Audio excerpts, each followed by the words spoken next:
20 എംപിമാരുടെ 16ാം ലോക്സഭയിലെ പ്രകടനങ്ങൾ ഇങ്ങനെയൊക്കെയായിരുന്നു. ലോക്സഭയിലെ ഹാജർ നിലയിൽ ദേശീയ ശരാശരി 80%, കേരളത്തിന്റെ ശരാശരി 77%. ആറ്റിങ്ങൽ ലോക്സഭാ മണ്ഡലത്തിൽ നിന്നുള്ള CPIM എംപിയാണ് അനിരുദ്ധൻ സമ്പത്ത്. 2014 ജൂൺ 1 മുതൽ 2019 ജനുവരി 8 വരെയുള്ള കണക്കുകൾ പ്രകാരം ലോക്സഭയിൽ 75% അദ്ദേഹത്തിന്റെ ഹാജർ നില. പത്തനംതിട്ടയിൽ നിന്നും ജനസമ്മതിദായകനായി തിരഞ്ഞെടുക്കപ്പെട്ട ആന്റോ ആന്റണി കോൺഗ്രസ് പ്രതിനിധിയാണ്. 77% അദ്ദേഹത്തിന്റെ ഹാജർ നില. കേരളത്തിലെ സാംസ്കാരിക തലസ്ഥാനമായ തൃശൂരിൽ നിന്നും തിരഞ്ഞെടുക്കപ്പെട്ട CPM പ്രതിനിധിയായ CN ജയദേവന്റെ ഹാജർ നില 81%. ET മുഹമ്മദ് ബഷീർ തീരപ്രദേശമായ പൊന്നാനിയിൽ നിന്നും ലോക്സഭയിലേക്ക് എത്തിയ വ്യക്തിയാണ്. കഴിഞ്ഞ ആഴ്ചകളിൽ മുത്തലാഖ് ബില്ലിനെതിരെയും സാമ്പത്തിക സംവരണത്തിനെതിരെയും ലോക്സഭയിൽ രൂക്ഷമായ ഭാഷയിൽ എതിർപ്പ് രേഖപ്പെടുത്തിയ മുസ്ലിം ലീഗ് പ്രതിനിധി കൂടിയായ ഇദ്ദേഹത്തിന്റെ ഹാജർ നില 81%.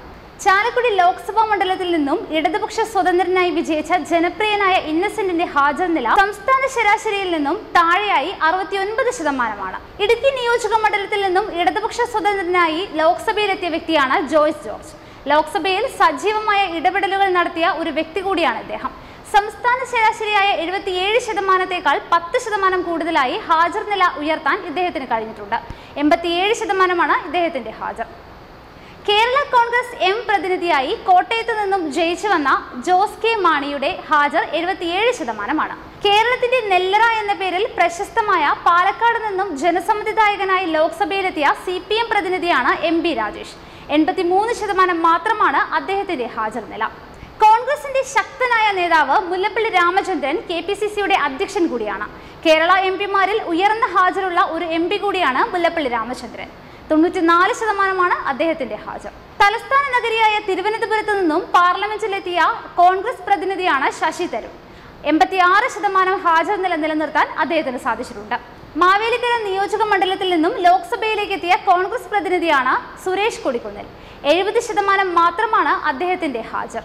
എറണാകുളം മണ്ഡലത്തിൽ നിന്നും ലോക്സഭയിലേക്ക് എത്തിയ കോൺഗ്രസ് പ്രതിനിധിയാണ് KV തോമസ്. എറണാകുളത്തെ ജനപ്രിയ നേതാവ് കൂടിയാണ് അദ്ദേഹം. എന്നാൽ 74% മാത്രമാണ് അദ്ദേഹത്തിന്റെ ഹാജർ നില.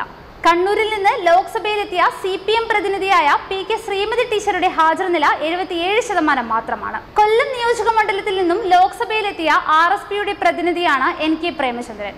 87% അദ്ദേഹത്തിന്റെ ലോക്സഭയിലെ ഹാജർ നില. കോഴിക്കോട് ലോക്സഭാ മണ്ഡലത്തെ പ്രതിനിധീകരിക്കുന്നത് കോൺഗ്രസ് പ്രതിനിധിയായ MK രാഘവനാണ്.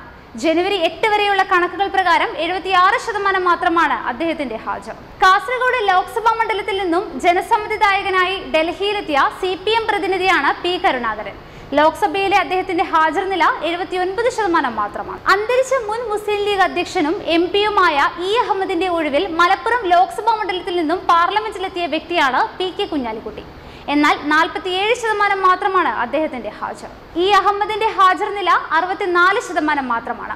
ശരാശരിയേക്കാൾ കുറഞ്ഞ ഹാജർ മാത്രമേ E അഹമ്മദിന് നിലനിർത്താനായിട്ടുള്ളൂ. വയനാട് മണ്ഡലത്തിൽ നിന്നുമുള്ള MPയാണ് അന്തരിച്ച കോൺഗ്രസ് നേതാവ് MI ഷാനവാസ്.